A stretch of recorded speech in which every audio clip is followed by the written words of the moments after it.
Deyir ki, 1920-ci ildə Sovet hökuməti qurulanda bu din xadimlərinin bir çoxunu öldürdülər, bəzilərini sürgün elədilər. O ki, canlarını qurtara bilmişdilər, onlar da xanəneşin olmuşdular. Yəni əl-ayaq aça bilmirdilər, elə bir din zad da təbliğ eləyə bilmirdilər düzəməlli.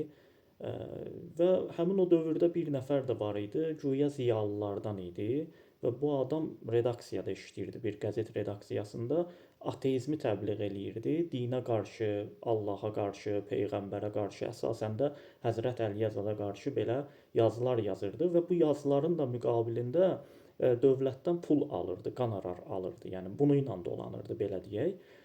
Bir gündə bir din xadimlərindən bir axundla üzbəüz gəlir. O axund ki, yəni canını qurtara bilib, amma heç nə eləyə bilmir də belə deyək.